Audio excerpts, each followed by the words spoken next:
न मैं उनका जलवा, न मैं उनका जलवा दिखाने के काबिल, न आँख उनके जलवों को पाने के काबिल, न मैं उनका जलवा। जब पैदा हुए एक उम्मी के घर पर,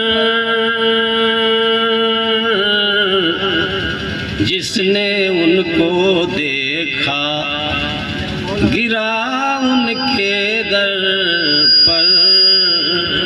ये सूरत है ईमान लाने के काबिल, ये सूरत है ईमान लाने के काबिल, न मैं उनका जलवा दिखाने के काबिल, न आँख उनके जलवों।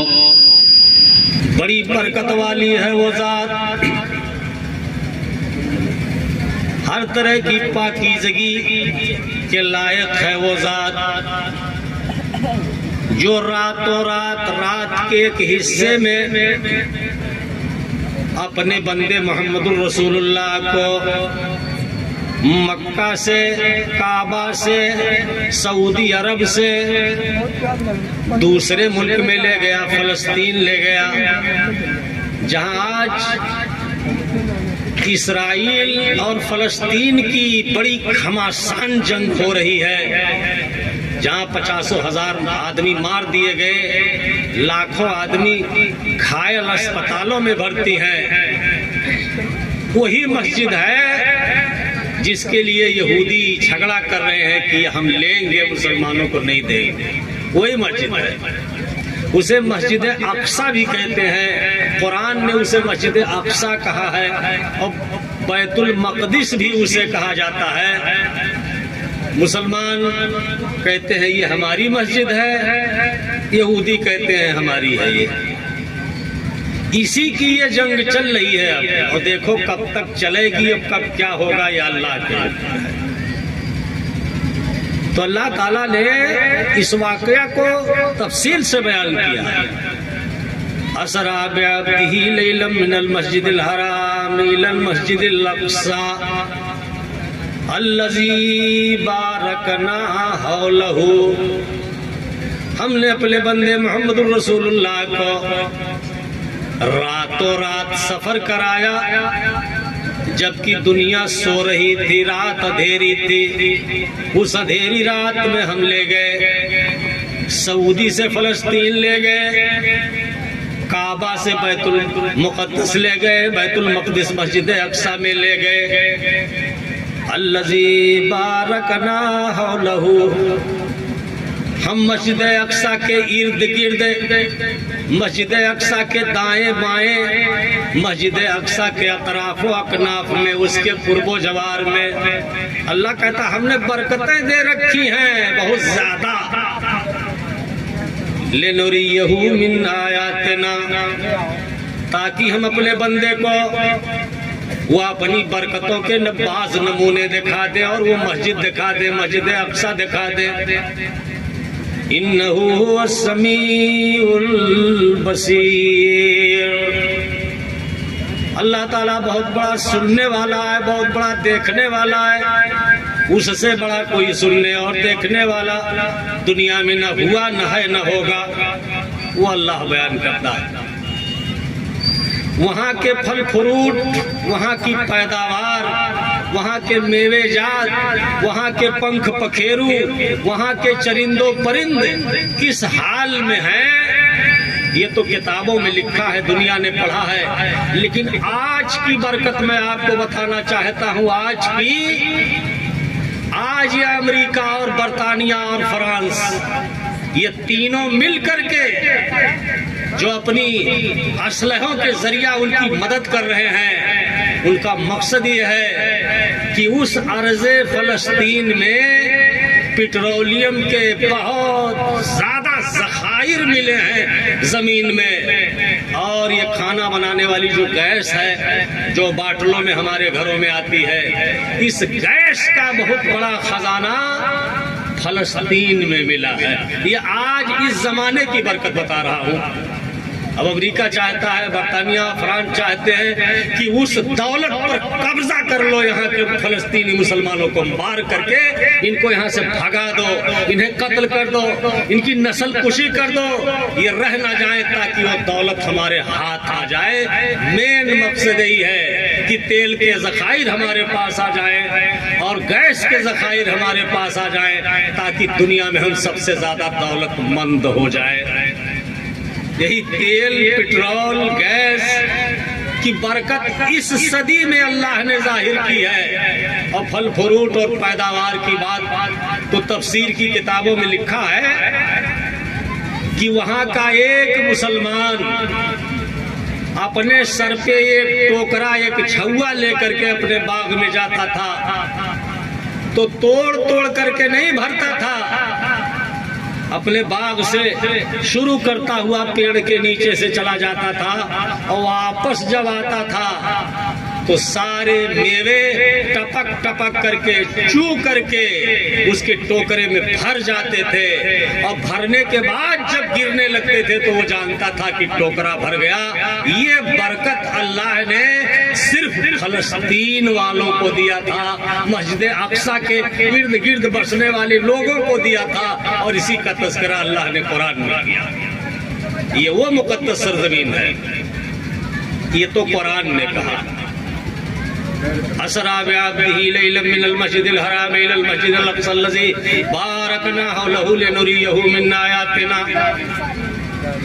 रातों रात हमने अपने बंदे मोहम्मदुर रसूलुल्लाह को मस्जिद हराम से मस्जिद अक्सा की सैर कराई, एक मुल्क से दूसरे मुल्क की सैर कराई।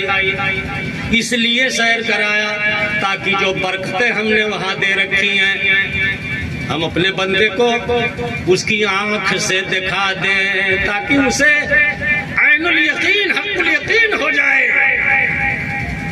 ये तो अल्लाह ने कहा।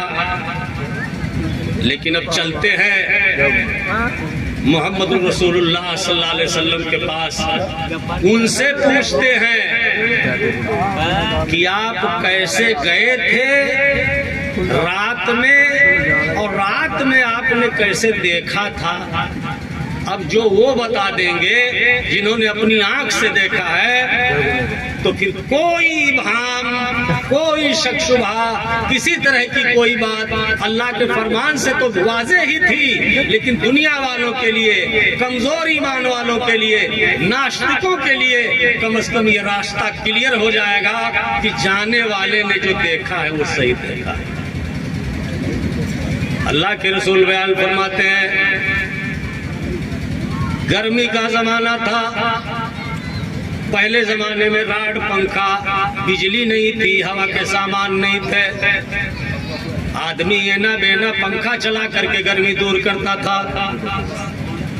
अल्लाह के रसूल बयान फरमाते हैं कि मैं काबा के सहन में, काबा के आंगन में, हतीम में रात में सोया हुआ था, लेटा हूं। लेकिन याद रखना कि आम उम्मतियों की नींद और नबी के नींद में फर्क होता है। आम आदमी जब सोता है तो उसका दिल दिमाग सब सो जाता है, लेकिन अंबिया जब सोते हैं, अल्लाह के नबी जब सोते हैं तो उनकी आंखें सोती हैं, उनका दिल जागता रहता है। इसीलिए नबी अगर सपना देख ले तो वो भी शक शुबह की बात नहीं होती है, इसलिए कि उनका दिल जागता रहता है। हजरत इब्राहिम को अल्लाह ने सपना ही दिखाया था और वो नींद में थे, लेकिन दिल जाग रहा था। तो अल्लाह के नबी सल्लल्लाहु अलैहि वसल्लम कहते हैं कि मैं नींद में था, सो रहा था, मेरी आंखें सो रही थी, मेरा दिल जाग रहा था। 3 आदमी आए, उन तीनों ने कहा ये कौन है? दूसरे ने कहा ये बहुत अच्छे आदमी है, इनसे बेहतरीन आदमी दुनिया में अभी तक पैदा नहीं हुआ और कयामत तक कोई पैदा भी नहीं होगा। अल्लाह अकबर। जब से दुनिया बनी है तब से कोई इनसे अच्छा पैदा नहीं हुआ और जब तक दुनिया रहेगी तब तक भी कोई पैदा नहीं होगा। ये वो आदमी सो रहा है। दूसरे ने कहा इनको उठाओ ले चलो। अल्लाह के नबी बयान फरमाते हैं कि जब कहा कि उठाओ ले चलो तो मेरी आंख खुल गई, मैं बेदार हो गया, जाग गया। मैं दाएं बाएं मुड़ करके देख रहा हूँ, थोड़ी दूर चल करके देख रहा हूँ, आंगन में टहल के देख रहा हूँ, कोई आदमी नहीं है, तीनों में एक भी नहीं बचा है। आप शक शुबहे में थे कि ये क्या बात है, ये सपना था तो कैसा था, और वो जगाने वाला कौन था, और अगर मैं जागा भी तो वो चला कहाँ गया। आप दिन भर उसी हाल में सोच विचार में पड़े रहे लेकिन कोई फैसला नहीं कर पाए। फिर दूसरे दिन वही लोग आ गए, कहा ये कौन है। दूसरे ने कहा ये कल वाले हैं। तीसरे ने कहा कि इन्हें उठाओ ले चलो। अल्लाह के रसूल बयान फरमाते हैं कि उन तीनों ने, एक ने मेरा सर पकड़ लिया, एक ने मेरी कमर पकड़ ली, एक ने मेरा दोनों पैर पकड़ लिया। मैं बोलना चाह रहा था लेकिन मेरी जबान नहीं बोल पा रही थी। मैं अपनी आंखों से देख रहा था, मेरा दिल जाग रहा था, मैं नींद से बेदार था। मुझे थोड़ी दूर उठा के ले गए, जहां ले गए जहां जमजम का कुआं है, बोरिंग है, जहां से जमजम का पानी उबलता है, वहीं ले गए और सीधा लिटा दिया। लिटाने के बाद मेरे कपड़े उतार दिए। कपड़ा हटाने के बाद अपनी उंगली से एक इशारा एक आदमी ने किया, नट्टी से लेकर के नाफ तक। आप बयान फरमाते हैं कि ये पूरा चीर दिया, ऑपरेट कर दिया, ऑपरेशन कर दिया, लेकिन मुझे दर्द नहीं हुआ, एक बूंद खून भी नहीं गिरा, पानी भी नहीं गिरा, मेरी आंखों से कुछ दिखाई नहीं दिया। और यही नहीं बल्कि जमजम के पानी से मेरे कलेजे के अंदर का हिस्सा मल मल करके धोया और धुल करके साफ कर दिया। साफ करने के बाद एक जगह से थोड़ा सा गोश्त काट लिया, जैसे कोई गोश्त बढ़ा हो उतना ऑपरेट करके निकाल लिया काट करके, और उस कटी हुई जगह पे वो लेकर के कोई सामान आए थे जो कप की तरह से था, छोटे कटोरे की शक्ल में था, सोने के कलर का था, जिसमें ईमान और हिकमत से वो भरा हुआ था। उन लोगों ने उस कटी हुई जगह में वो प्याला रख करके, वो कटोरा रख करके जो सोने की शक्ल में था, फिर सिल दिया। और सिलने के बाद दोनों ठटली, दोनों पसली बराबर करके फिर उंगली फेर दिया। ऑपरेशन हो गया। मुझे दर्द भी नहीं हुआ, कोई तकलीफ भी नहीं हुई, आंखों से देख भी रहा हूँ, और ये सब कुछ जो हो रहा है मैं ताक रहा हूँ, जान रहा हूँ। सब कुछ होने के बाद, कपड़ा दुरुस्त होने के बाद मुझे बैठाया। मैंने देखा कि दो वहां से गायब हो गए, एक बचा, एक आदमी बचा, तो मैं पहचान लिया कि ये कौन आदमी है। अल्लाह के नबी बयान फरमाते हैं वो अल्लाह के फरिश्तों में सबसे बड़े फरिश्ते सैयदुल मलाइका हजरत जिब्रील अलैहिस्सलाम थे, जो आदमी के भेष और आदमी की शक्ल में आए थे और ऑपरेट करने आए थे, ऑपरेशन करने आए थे। तो जिब्रील अलैहिस्सलाम ने मुस्कुरा के हंस करके कहा अब आप तैयार हो गए, आप एकदम फिट हो जाइए। कहा मैं फिट हूँ, बोलो। कहा आपको अल्लाह रब्बुल आलमीन ने अपने पास बुलाया है। कहा हमको? कहा हाँ। कहा कैसे आसमान पे जाऊंगा मैं? ये अंधेरी रात है, ना राह ना पैड़ा, तो मैं कैसे कहाँ जाऊंगा? जिब्रील अलैहिस्सलाम ने कहा मैं लेकर के चलूंगा आपको सिर्फ मेरे साथ चलना है। आंखें खुली तो पूछा जिब्रील कहिए क्या है?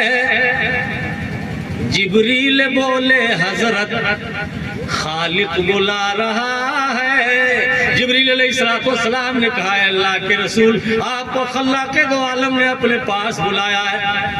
आज तक जब से दुनिया बनी है और जब तक दुनिया बाकी रहेगी, किसी जिन्नात को, किसी इंसान को, किसी फरिश्ते को अल्लाह रब्बुल आलमीन ने अपने पास नहीं बुलाया। बुलाया है तो सिर्फ आपको, आपके नबी को। अल्लाह के रसूल उठे, नालैन पाक पहना, निकले हरम से बाहर, देखा तो कुदसियों का मेला लगा हुआ है। अल्लाह के नबी सल्लल्लाहु अलैहि वसल्लम खाने काबा के सहन में जूता पहन करके अपना जब आगे निकले, दरवाजे के बाहर गए तो देखा उस रात के अंधेरे में लाखों लाख की तादाद में फरिश्तों का एक हुजूम है, जमात अंदर जमात फरिश्ते आसमान से उतर रहे हैं, जमीन से आ रहे हैं। जिधर देखो फरिश्ते ही फरिश्ते हैं और कोई चीज दिखाई नहीं दे रही। अल्लाह के नबी बयान फरमाते हैं कि जिब्रील अलैहिस्सलाम से मैंने पूछा ये सब भीड़ कैसी है, ये इज़्तिहाम कैसा है? कहा ये सब आदमियों की शक्ल में आपके सामने आसमान के फरिश्ते उतर रहे हैं, जमीन के फरिश्ते आ रहे हैं, आपको आज की रात देखने सब लोग आए हैं। एक अजूबा था तो बहरहाल देखने आएंगे क्यों नहीं।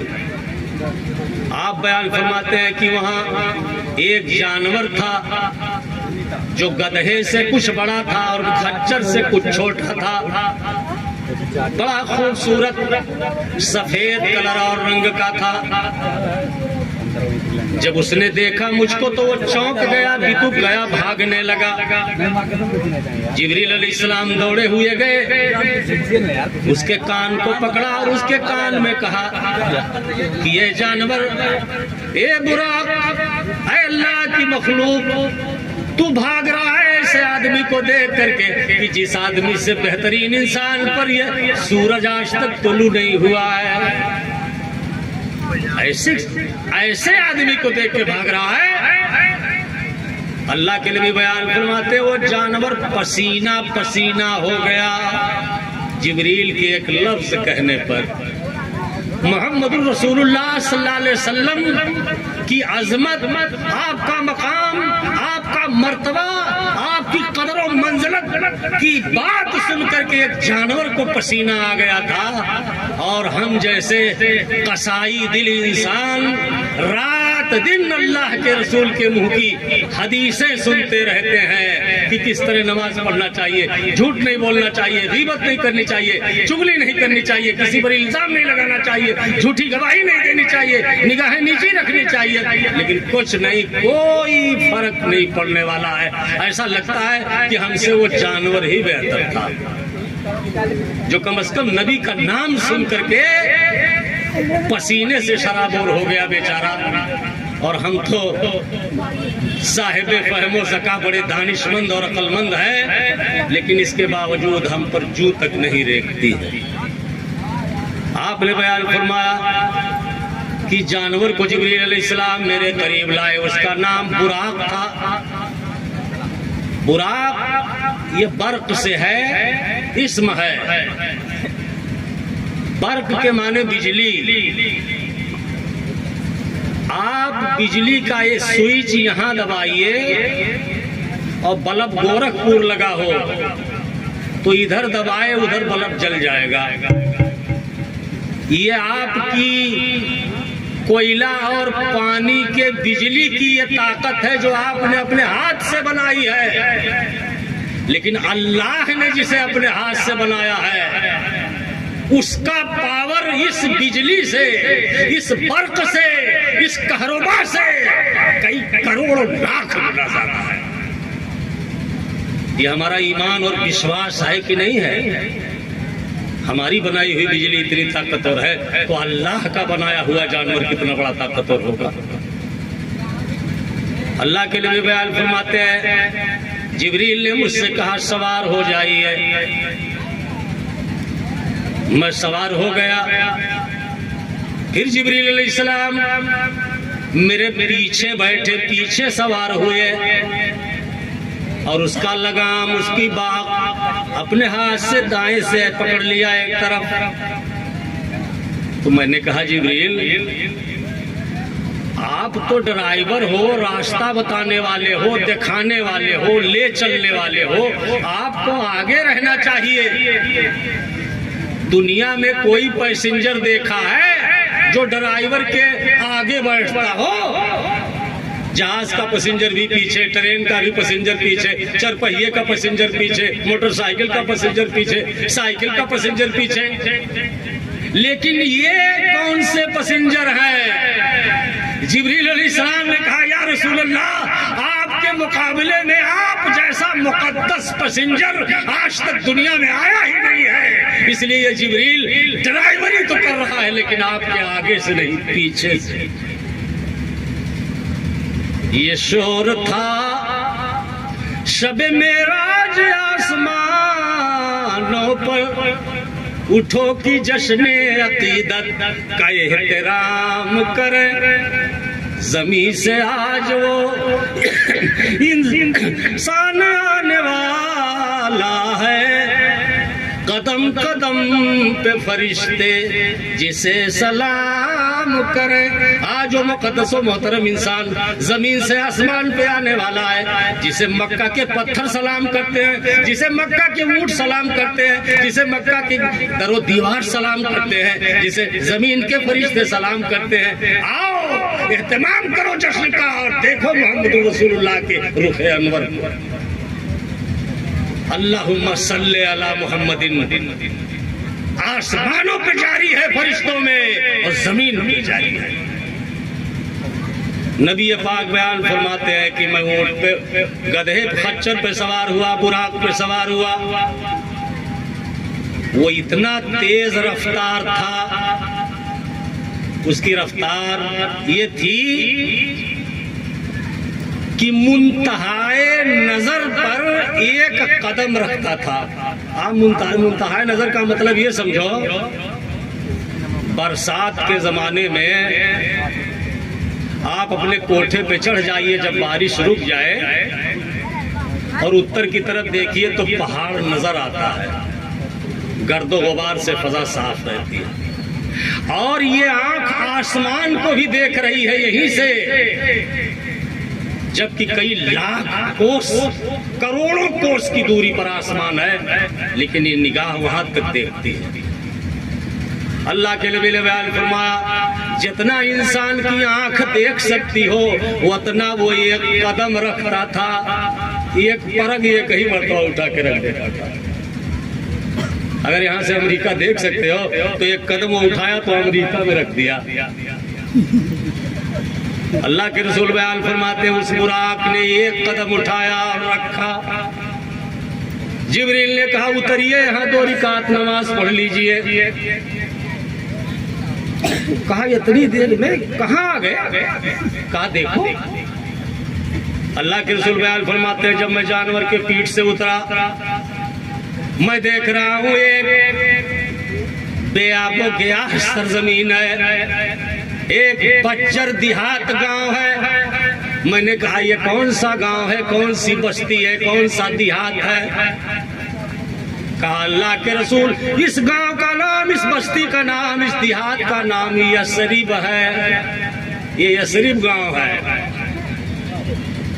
यहाँ छप्पर के मकानात हैं, छोटी छोटी झुग्गियां हैं, छोटी छोटी कुटियां हैं। यहाँ ये ऊँट है, दुम्बे हैं, दुम्बियां हैं, भेड़ हैं, बकरियां हैं, किसान लोग हैं और खजूरों के बहुत बड़े झुरमुट हैं, बहुत बड़े बड़े बागात हैं, सब खजूर है। न राह, न पैड़ा, न सड़क, न पानी। तो कहा यहाँ आप हमसे नमाज क्यों पढ़वा रहे हैं? यहाँ क्या चीज देखने की है? कहा पढ़ लीजिए, आप पढ़ लीजिए। यहाँ इस अंजुमन में आपको आना है बार बार। एक मर्तबा खाली मेराज में नहीं, न जाने कितनी मर्तबा यहाँ आना है। इस अंजुमन में आपको आना है बार बार। अरे दीवारों दर को गौर से पहचान लीजिए। ए मोहम्मदुर रसूलुल्लाह, आज ये यसरीफ गांव है। आप जब यहाँ आओगे तो इस यसरीफ का नाम मदीना हो जाएगा, और जब फिर आप कुछ दिन रहोगे तो ये मदीना मुनव्वरा हो जाएगा। फिर कुछ दिन रहोगे ये मदीना तैयबा हो जाएगा, और ये फिर कुछ दिन और रहोगे तो ये मदीनतुर रसूल हो जाएगा। अल्लाह यहाँ इस्लाम का मरकज कायम करेगा। यहाँ यही से इस्लाम चार दागे आलम में फैलेगा। जहाँ सूरज डूबता है और जहाँ निकलता है, हर जगह इस्लाम की रोशनी, कुरान की रोशनी, अल्लाह के दीन रहमत की रोशनी इसी यसरिफ से फैलेगी, जो आज यसरिफ बज्जर देहात है, कल मदीना बना। इसलिए मैंने आपको पहली मंजिल दिखा दी है कि जो आपका असली वतन यही होगा। आप गमगीन हो गए। कहा जिब्रील अमीन सिदरा नशीन, ये बताओ, मैं मक्का का रईस हूँ, मैं खानदान कुरैश में हूँ जिनकी तलवारें बेड़ बहती हैं, जिनकी तलवारों का मुकाबला अरब में कोई करने वाला कबीला नहीं है। मैं खानदाने बनी हाशिम का चश्मो चिराग हूँ। मुझे मेरे गांव वाले, मेरे शहर वाले सादिक कहते हैं, अमीन कहते हैं। आज तक मेरा नाम मोहम्मद है, किसी ने मोहम्मद नाम नहीं लिया है। इतना दुलार करते हैं, इतना प्यार करते हैं। मेरा चचा अबू लहब, मेरा चचा उतबा, उतैबा, शैबा, वलीद, मुगीरा, अबू जहल, जिसको हम हिशाम कहा जाता था, ये सारे लोग मुझे अपने गोदों से पाले हैं और खिलाए हैं और दुलारो प्यार करते हैं। क्या उन लोगों की मौजूदगी में मुझको यहाँ आकर के रहना पड़ेगा बज्जर देहातियों में? कहा हाँ, कुदरत को ऐसे ही मंजूर है, ये राह ऐसे ही पुरखतर है, पुरखार है। तकदीरे इलाही में यही चीज ऐसे छिपी हुई है, ये हो के रहेगा। जितने नबी दुनिया में आए, जितने राहबर दुनिया में आए, जितने रिफार्मर दुनिया में आए, जितने दिल्लील दुनिया में आए, सबके साथ यही अंजाम हुआ है कि उनके कौम वाले, उनके घर वाले, उनके खानदान वाले, उनके कौम बिरादरी वाले, उनके रिश्तेदार उनके जान के पीछे पड़ गए और उन्हें घर से बेघर कर दिया है। यही काम तो ईसा अलैहिस्सलाम के साथ हुआ था, यही काम तो मूसा अलैहिस्सलाम के साथ हुआ था, यही काम तो यूसुफ अलैहिस्सलाम के साथ हुआ था, यही काम तो इब्राहिम अलैहिस्सलाम के साथ हुआ था। सारे पैगंबरों के साथ ऐसे ही हुआ। आप गमगीन थे, खड़े थे। कहा अल्लाह के नबी, आप बेफिक्र हो जाइए, आपके साथ अल्लाह है और मैं तो पीछे आपका गुलाम हूँ ही। आप बैठिए, आगे चलिए। अल्लाह के रसूल बयान फरमाते, उस तारीख रात में दूसरी जगह पहुंचा, उस जानवर ने एक कदम और रखा। मैं उतर के देख रहा हूं कि दाएं बाएं ऊपर नीचे सब पहाड़ ही पहाड़ है, वहां इंसानी आबादी नहीं है। जानवरों की आवाज, शेरों की दहाड़, चीतों की गरज, जंगली जानवर जहां बेखौफ घूम रहे हो। उस बिरिया बिरखंड पहाड़ी के ऊपर जिब्रील अलैहिस्सलाम ने कहा यहाँ 2 रिकात नमाज पढ़ लीजिए। वहां भी मैंने 2 रिकात नमाज पढ़ी। मैंने कहा ये कौन सी जगह है जहां अब की आपने नमाज पढ़वाई है? कहा अल्लाह के रसूल इस पहाड़ का नाम बैतुल लहम है। पहाड़ का नाम बैतुल लहम है। तो कहा ठीक है, ये सब सैकड़ों किलोमीटर में फैला हुआ पहाड़ है, सब पाथर है, तो यहाँ कौन सी ऐसी अजीब चीज थी जो आपने मुझसे नमाज पढ़वा ली? कहा यही आपके पहले जो पैगंबर आए थे दुनिया में, हजरत ईसा अलैहिस्सलाम, हजरत ईसा अलैहिस्सलाम इसी पहाड़ पर इसी जगह पैदा हुए थे, यही जन्मे थे। इसीलिए ईसा जहाँ जन्मे थे वहीं हमने आपसे नमाज पढ़वाई है।